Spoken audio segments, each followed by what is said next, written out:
Welcome to Warped Wings Share a Pint podcast. I'm Nick Bowman, co-founder and VP of Sales and Marketing.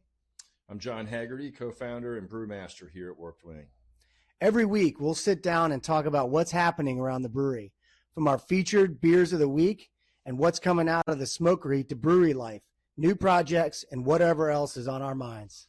Because around here, sharing a pint is how you make a friend. Thanks for joining us. Be sure to follow Share a Pint on YouTube, Spotify, and Apple Podcasts to keep up with everything happening at Warped Wing and never miss an episode.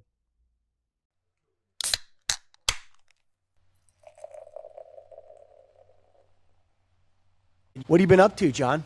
Anything? You got some exciting stuff going on the personal side? Yeah, so my son, Colin, is getting ready to head off to college. He's going to Duquesne over in Pittsburgh. That's a really good school from what I hear. Well, that's what they tell me, right? You know, you're a UD alumni. I graduated from Miami, and I was kind of hoping he was going to stay closer to home, but that's me being selfish, right? Yeah, I think we all hope that. He wanted to go to a bigger city. He wanted to check out life in a bigger city. So he fell in love with Pittsburgh. And so Duquesne was a good option. He's looking forward to that. We're taking him over there next week on Monday. It's like 5-6 days. Yeah, it's real, bro. It's happening. Wow. Well, good for him, man. I think that's really cool. I mean, you've been telling me about the whole process, applying to colleges and his whole mindset. And I think, good for Colin wanting to spread his wings, so to speak. And, I think when I was younger and I moved to a big city, that's a big test. You don't have your circle of friends, your comfort zone, and you kind of forces you out to make new friends and meet new people and see who you really are and what you're made of. Yeah, that's right. It's interesting. He's the only kid from his high school that's going there. Now, there is one other kid that he went to high school with that's going to Carnegie Mellon. That's also a good school, yeah. So, there's going to be someone down the road, I guess, from him. So that's a nice safety blanket, and they can share rides home or something, I guess. Maybe. Oh, yeah. But I did the same thing when I was in school, right? When I chose to go to Miami, there was a couple other kids from my high school that went there, but, I didn't hang out with them every weekend. Now, I went to a small high school also, so you kind of knew everybody. But that's what he wanted. He wanted that challenge, like, I want to see what I can do in a completely new environment. It's interesting. And, I've had that experience a few times, not only in college, but moving to different places over the years. I moved to Madison, Wisconsin without knowing anybody, Minneapolis without knowing anybody, Berlin, Germany without nobody, Grand Rapids, Michigan without nobody. And then, of course, when we moved here to do this, I had Danielle with me and Colin. He was 5 when we moved here. Yeah, I remember. Yeah, and of course I knew you and Lisa and so forth, but it's an interesting challenge. It always is, trying to get new routes started and so forth. I am sympathetic to what he's going to be going through, but I'm also excited for him because I also know what those possibilities represent. So I think it's going to be good. Yeah, that's awesome. Yeah. How's, you're an Oak, so I know you're doing okay, but how's Mom? How's Danielle handling this transition? Probably better than I am. Oh, never mind. Strike that, reverse it. Yeah.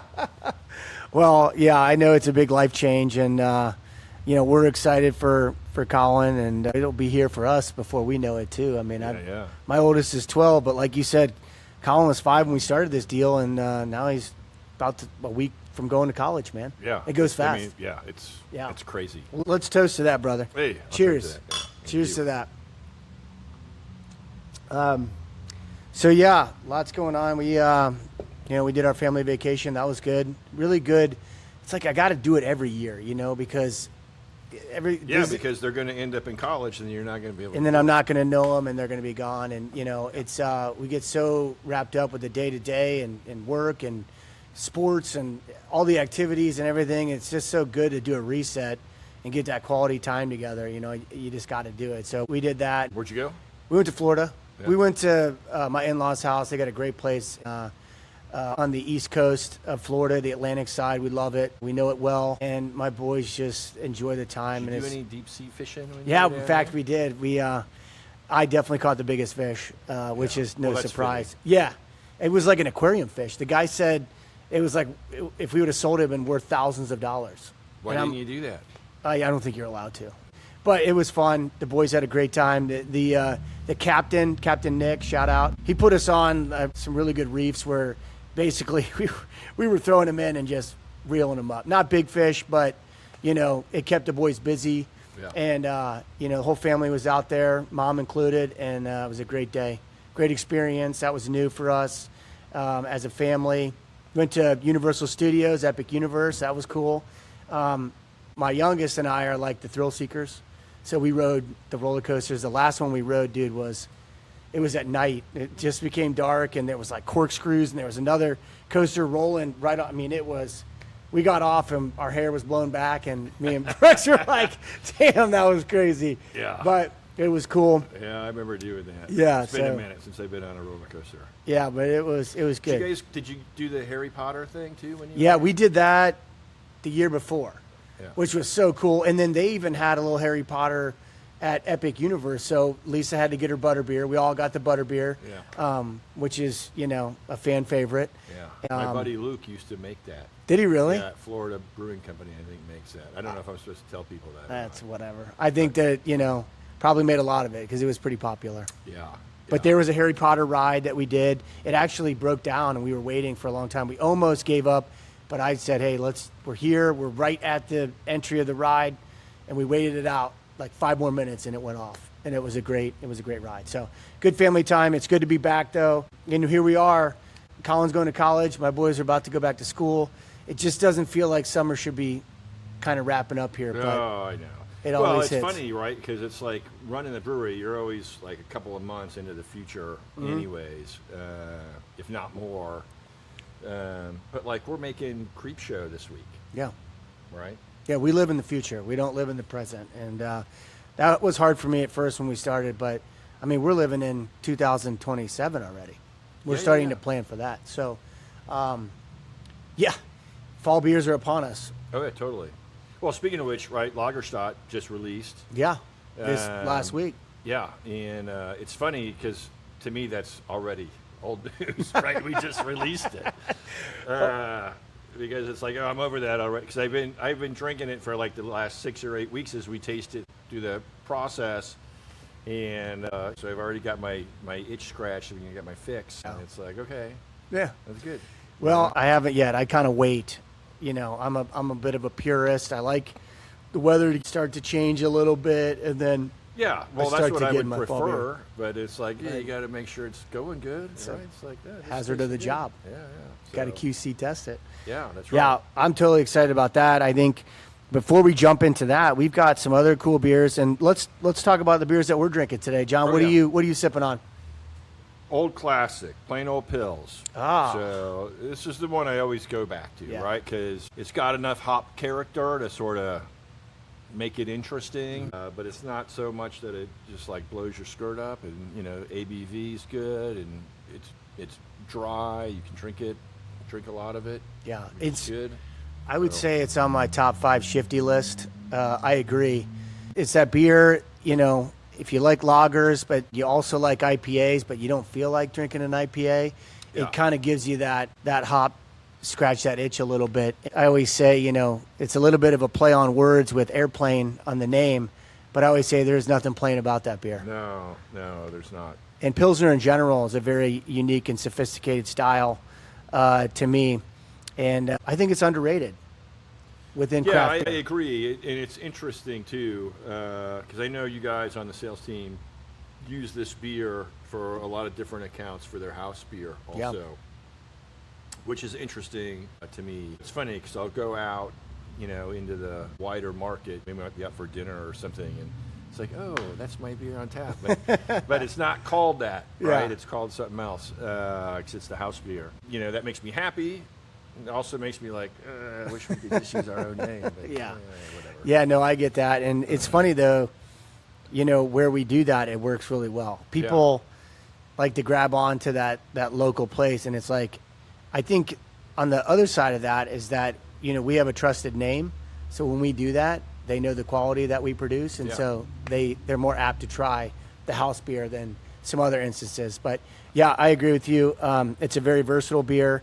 It's one of my go-tos as well. What are you drinking? I've got the Sun Squeeze. Like I said, I'm having a hard time letting go of summer. Yeah. So it's a light lager with just a splash of lemonade. So it gives you that summertime vibe, but it also is really clean and crisp in its finish. So that was a new one that we put in cans this year. Yeah. We've done it in the past on draft. Yep. But this was the first time putting it out in cans. And to me, it reminds me of, when I grew up, we drank a lot of country time lemonade. Yeah. Riding horses on the farm and doing that. And so it kind of nostalgic for me. Yeah. That's not how we get to lemon flavor. No, it's not. We're not using country time. No, we're not. No, So, not. I was just looking at your glass, and I think we've talked about glassware in the podcast before a little bit. Yeah. But your glass is, and mine's doing it too, but yours is a really good example of the nucleation side. I don't know, Chris, can you see that on the, I don't know if you want to get it up closer to the camera, Nick. Why don't you take it up there? See how those bubbles are just raising the whole time. They don't stop, right? So, there's an etching in the bottom of most of our glassware. Some of the glassware doesn't have it because under COVID, It's a beautiful etching. they stopped doing that, right? We couldn't get those glasses. So we have some glassware that's sort of hung over from COVID. But most of our glassware has this etching of our logo of the wing in the bottom. And that creates what's called a nucleation site in the glass, which is going to draw a concentration of the CO2 in solution to that point, and it gets to the point where there's so much CO2 there, the liquid can no longer retain it in solution. And so it starts to break out, and you see that constant stream of bubbles going up, right, which helps maintain the foam and the aroma in the beer while you drink it. It's a little detail that I don't know that a lot of our customers are even aware of that we do in our glassware. That's pretty cool. That you see that more commonly in like champagne flutes and stuff.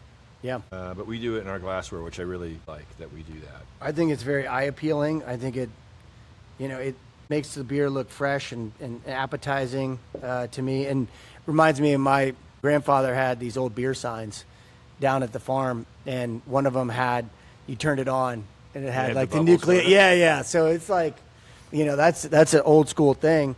And I think it definitely is appealing to the eye, and, it looks like refreshing. It looks like something that I would want to drink. Yeah. I'm glad that we do that. And I love that it's the wing. So next time you take that beer to the dome, look at the bottom of your glass, and there's the nucleated wing. Yeah, that's right. And that's the cause. We got some other exciting news. The Dayton Airport. Oh, yeah. Yeah, we just opened a location at the Dayton Airport. Shout out to our partners there at DAY and also our partners at Tailwind Hospitality who, really brought that space together. They run the space. They've done a great job with the airport overall. And in particular, in our instance, opening that Warped Wing, I think you would agree that it really turned out nice. It's very, very vibrant, very on brand. I don't know how we would have done it any better. I agree. I've already gotten a lot of compliments on the space and the food and the beer, obviously.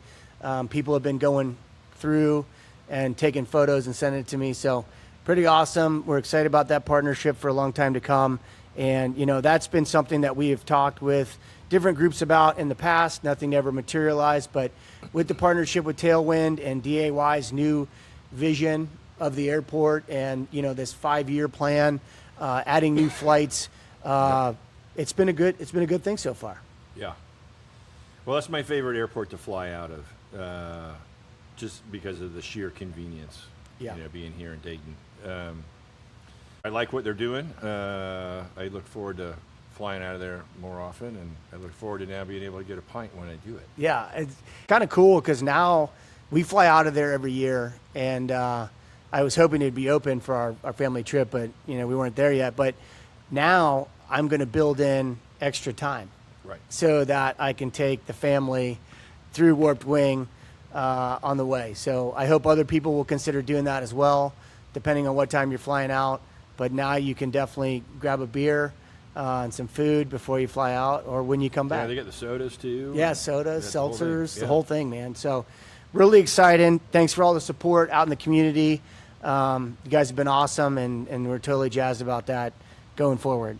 We've got some newer beers that have come out since the last time we've been here. We've got the Ermel's Raspberry. That's returning. We've done that before, but a lot of excitement about that one, John. What do you think makes that beer so attractive to our customers? Raspberry? Well, yeah.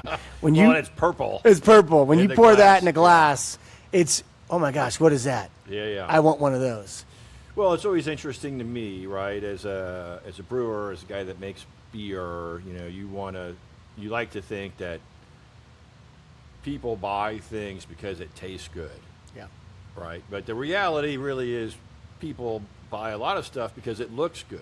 Yeah. Right? And that can be like the way the label looks, or it could be like the garnish you put on the glass, or it could be the color, and it could be the clarity, right? Yeah. I think when you look back to the foundation of craft beer in the United States, American wheat beer was one of the early big categories because it was hazy.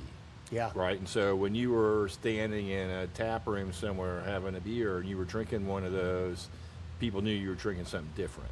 Oh, yeah. Right. So it's a way to like visually cue people like, hey, look. Well, when your beer's purple, it does the same thing. Yeah, you're right? definitely. So it draws people's attention and oh, what's that? Right. I want to try that. It's purple. Yeah. It's interesting to me, too. We've come out with a couple different summer seasonals and before Ermel's Raspberry. And Ermel's Raspberry is almost sold out quicker than those two. So Yeah. it's funny to see how the market responds to it. But I think you're right, John. I think, the can looks beautiful. Tara, shout out on the beautiful can there. But what's inside is also beautiful. And when people see that and catch on to it, it's... Yeah. And the fruit juice is, makes it a little bit sweeter. Yeah. Raspberry is a pleasant flavor for most people, and you get a little sweetness from the fruit juice that we're using in there, and so yeah, all those things add up. Yeah, so we've got while supplies last. I mean, we're almost sold out of that. So that one's going fast. We also have a new summer soda. I've been talking about this one a lot. The coconut lime. Our first seasonal soda that we put in cans. I think the name says it all. It says summertime vibes. The liquid on its own is great, but I think there's a lot of versatility with mixing that with some other things, right? I mean, what do you like to mix your coconut lime soda with, John?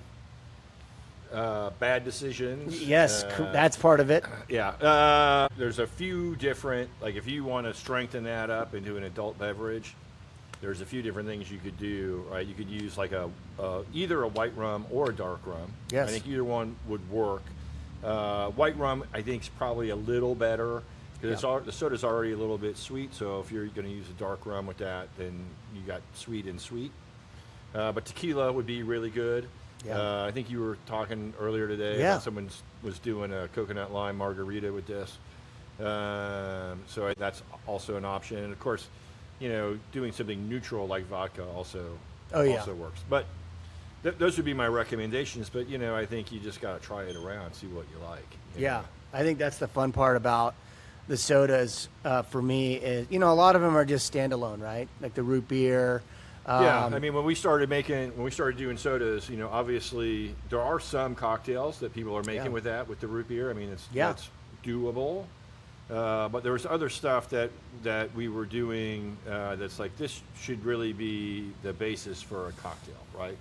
So like ginger beer is an example, right? Like I drink that myself at home just because I like it. Yeah, it's right? good Just for you too. Yeah. Ginger's good for you. But it's also good in cocktails. We make a lot of cocktails at the house using the ginger beer. Some of these things, like the coconut lime, it's really like, I don't know how much people are going to drink that just straight. Yeah. People do. I do. But it's really more like, hey, that's going to be great for a cocktail, which was really the bigger part of the motivation on the design of that one. And so I don't know, maybe that's something we're going to start doing. Yeah. We'll see. But we did make this as a by the way for those people that have been coming to the tap room for years and years and years. When we first opened, we were doing a bunch of different iterations of soda, and that was one that we had done back then. And for whatever reason, we were like, we're going to go this other way. So it's really a revisit on that. Yeah. it's a lot of fun with the sodas. I think it's opening up a whole new opportunity for us with the mixer piece, and I think that's another good one, like the ginger beer, like you talked about. So that one we're not going to continue making. So what's out there is out there. If you get a chance and you're curious, go back to it in the future. Yeah, in the future. But for this year, get it while you can. Yeah, that's right. And then we talked about Lagerstadt, but we had a Belgian or a barrel-aged beer come out a little bit later this summer. This is a barrel-aged Belgian ale, aged in Amaro, and Mezcal barrels. Not Amarillo. Not Amarillo. That's Texas. Texas, Yeah, and hops. Yeah. Aged in Amaro and Mezcal barrels, and Brewmaster's blend. I can't talk right now. But Maybe yeah, you need another sun squeeze. God, I think so. I'm going to let you talk about the beer, John, since I apparently can't get through it. Pick me up, partner. Well, so Amaro is an Italian liqueur, right? And they're using a bunch of different herbs and spices in it. I didn't know what that was until you made that beer. Yeah, Amaro is a little bit sweet with these herbs and spices. And then Mezcal, of course, is a little smoky and whatever. And so this really started with a collab beer we did. I think we talked about this in the last podcast, managers meeting that we did with Land Grant out of Columbus. So that was a 2-part collab. We did the first part with them up in Columbus, which was sort of a standard beer. Yeah. Those guys, when we were talking about it, they're like, well, we would like to do a barrel-aged beer with you guys on your half of the collab. And of course, it's like, well, of course you do, because they got to go buy the barrels, right? So they aren't cheap. We see what you did there. Yeah.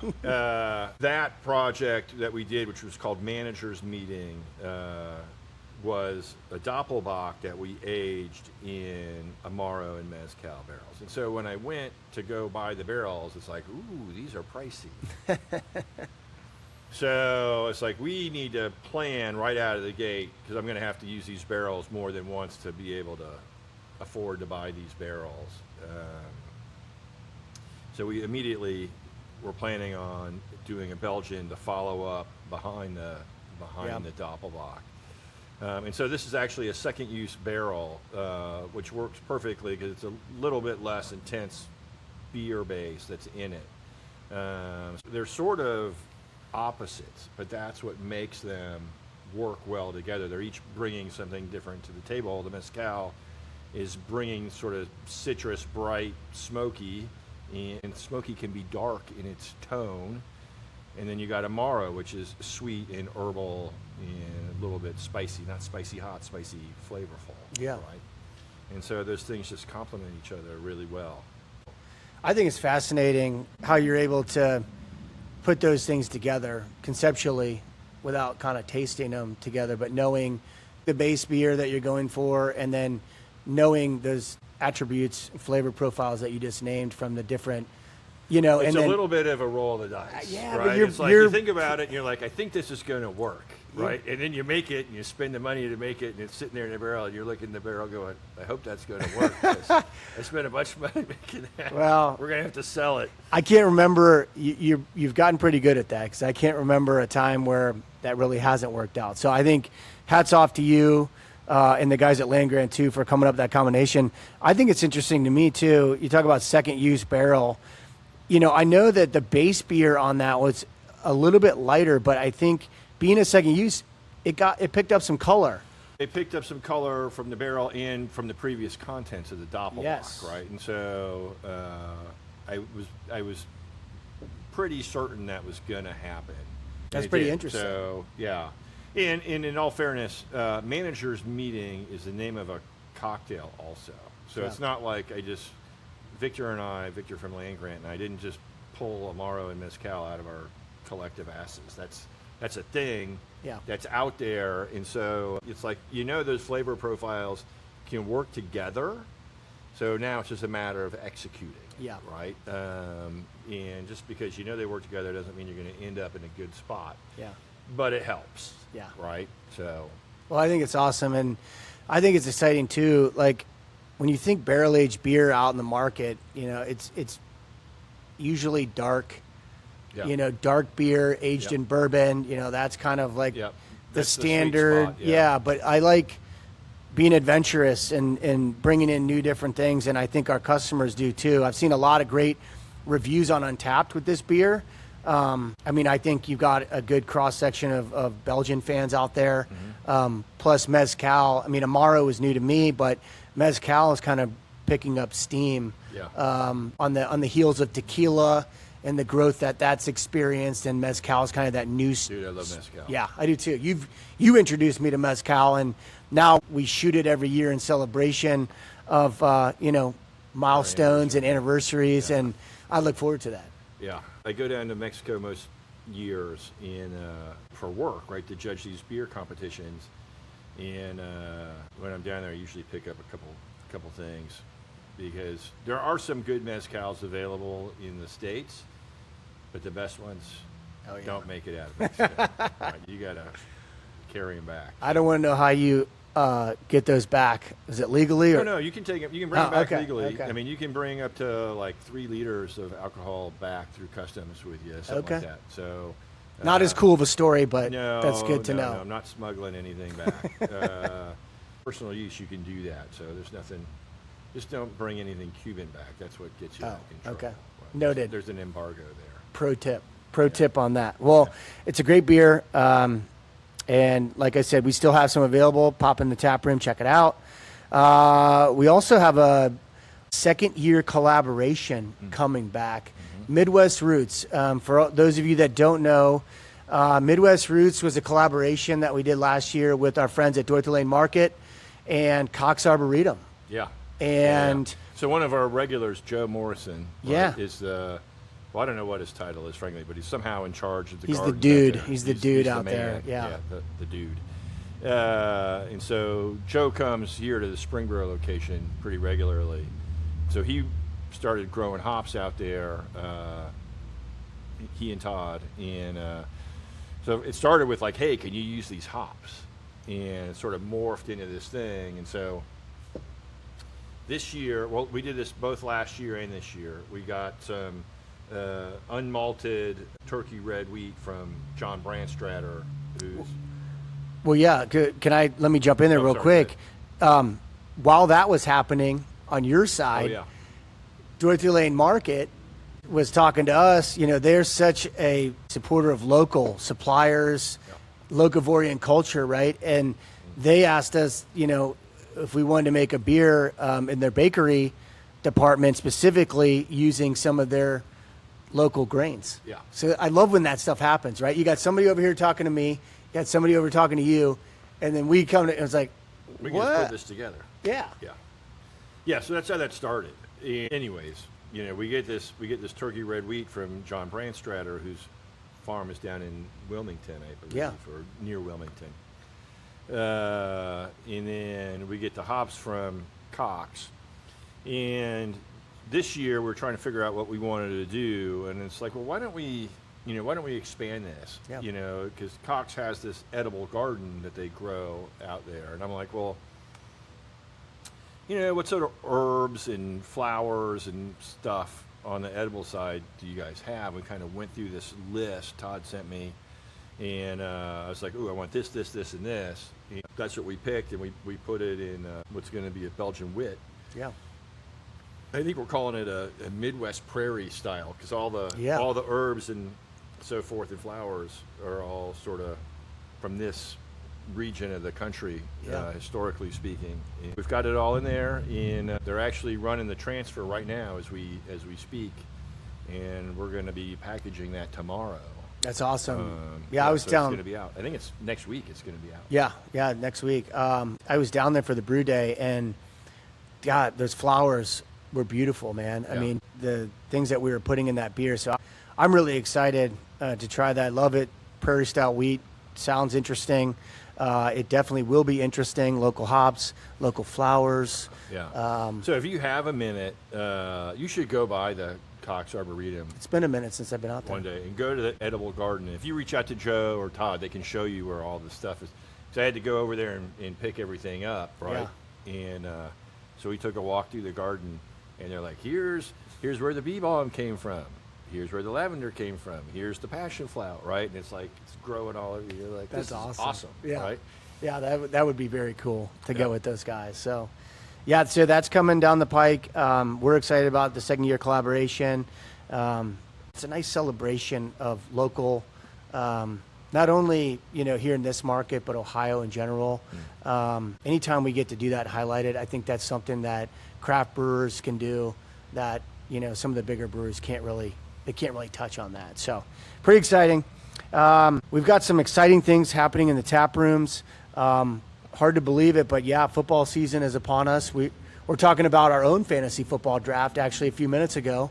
But we have some exciting things happening, offers for our customers and fans out there regarding fantasy football. John, what do we got going on as far as that goes? Jenny, who's our downtown taproom manager, she's put together a program.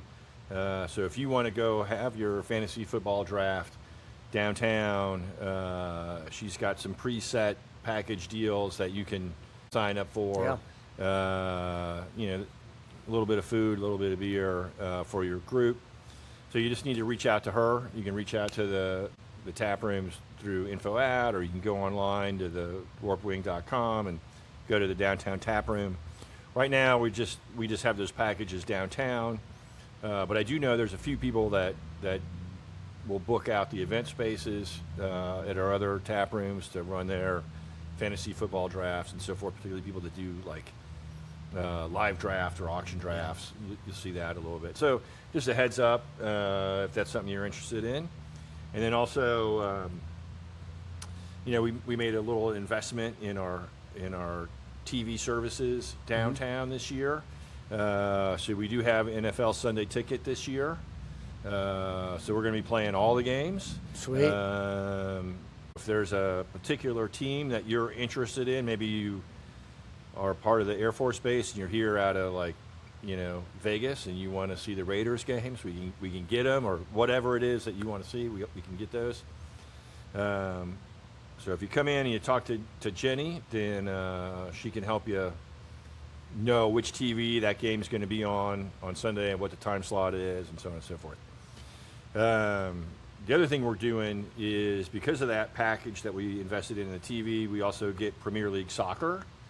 And so Saturday morning, starting August 22nd, which is just less than 2 weeks from now, we're going to be playing Premier League soccer every Saturday morning starting at 9 a.m. Now, the first week, the 22nd, we're opening at 7:30 a.m.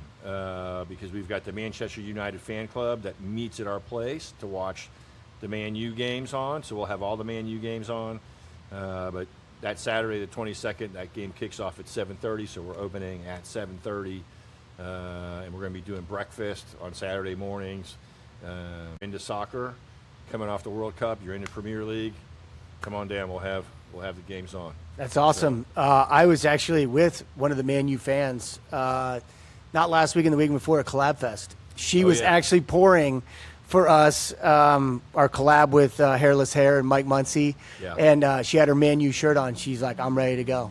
I'm ready to go. So I think it's awesome. I love the fact that we've got such a loyal soccer base in Dayton. I think that really kind of showed through with the World Cup being here in the United States, and love that we've added that to the downtown tap room. So if there's a particular club that you like, that you want to see the matches on TV, let us know. Right now we're gonna be playing, the Man U games obviously, but we're also going to be playing matches from all the other clubs, Liverpool, Chelsea, etc. So if there's a club that you want to see, let me know. Or if you're a fan of La Liga, let me know. Or the Bundesliga in Germany, let me know. We can make that happen. Yeah, we can get that. That's exciting. Yeah. Well, a lot of stuff going on downtown. And I urge everybody, if you haven't been to our downtown tap room in a while, the team's been working hard. We've made some upgrades, some changes to the layout, some new paint. It looks pretty good, and it might look different than since the last time you've been down there. And I can assure you, downtown is not a scary place. It's not. No. I still hear that, man. I still hear like that, downtown. It's like the news is full of hype. Yeah, Careful what you believe. Exactly. So I can promise you, there's a lot of great places downtown. Dayton, we've got some a lot to be proud of down there, and stop in, check us out, and venture around. There's Adora. You can grab a beer. You can walk around and check out some other places and make a day of it. So great news on that. We've also recently kicked off our first ever happy hour. Mm-hmm. I think this is exciting. Monday through Thursday at all locations, 3 to 6 p.m. at the Smokeries. So that would be Huber Heights, Springboro, and Mason. And then 4 to 6 p.m. at downtown Dayton.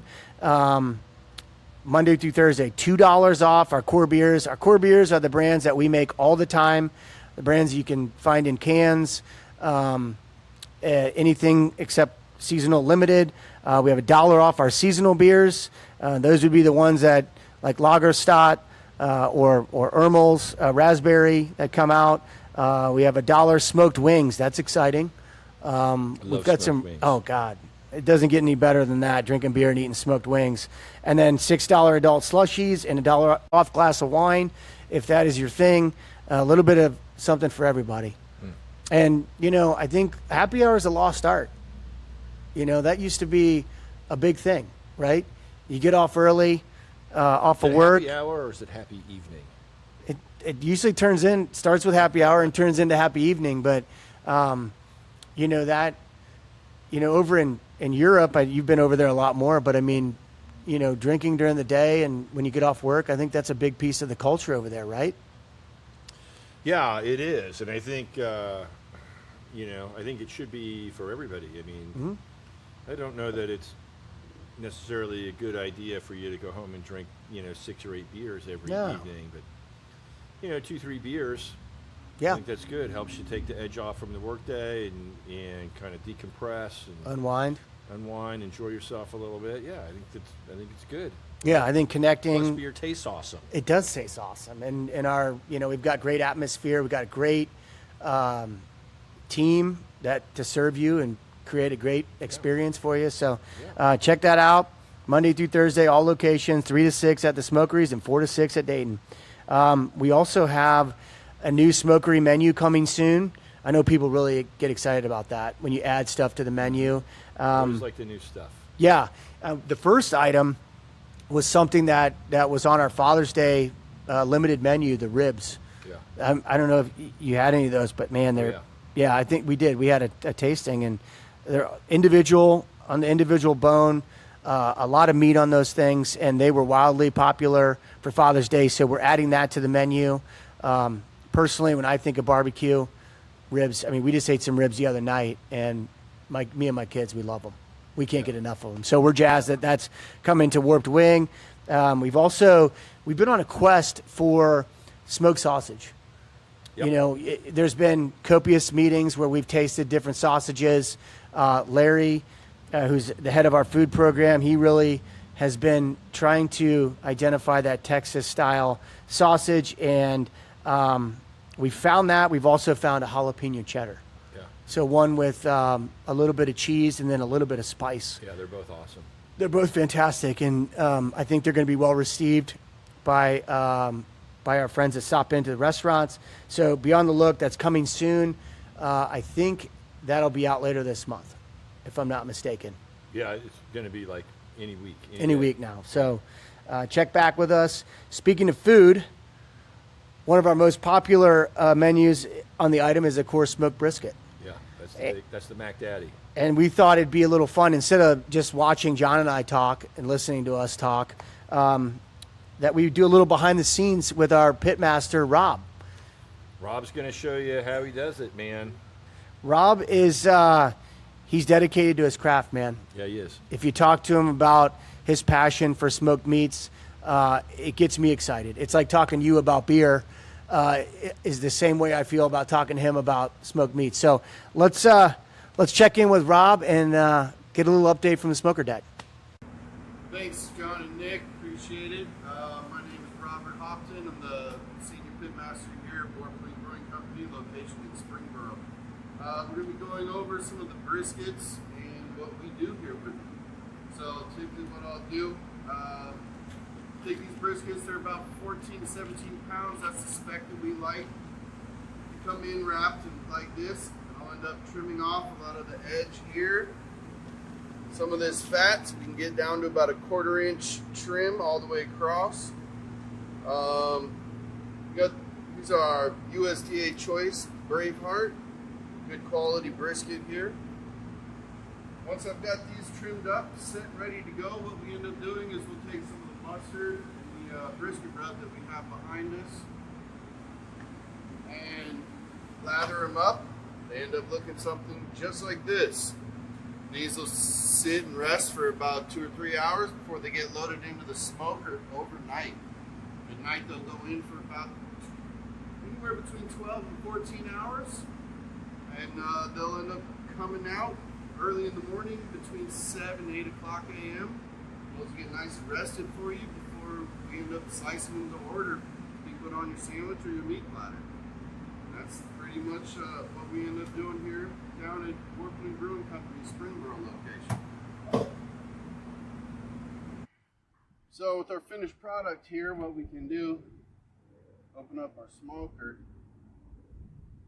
and pull out our brisket just like this. Get that nice set down. After this rests for about 4 to 6 hours, what we can do, we'll take this, get nice slices right off the top. There you go. You get that nice juicy brisket coming out. And that's what we're looking for, guys. This is where it is. Come and get it. Springboro location, Warped Wings Brewing Company. That was awesome. Thanks, Rob. That was, man, I am not only thirsty, I am hungry now. That looks fantastic. We appreciate you, Rob. Man, he's good, isn't he? Rob is awesome. Yes, Yeah. Rob is very good. Yeah, that was fantastic, and we're glad we got to share that with you. Look for more stuff like that from us in the future. But yeah, come on down, and if Rob's here, say hi and ask him how he smokes his meats. Rob loves to talk about his meat. Yes, he does. Yes, he does. All right. That's about all the time we've got for today. Yeah, I'm hungry, man. I need to go eat something. Yeah, let's get out of here. So thanks for stopping in. Check us out on the Share Pint podcast, because remember, sharing pints is how we make a friend. Cheers, brother. Cheers.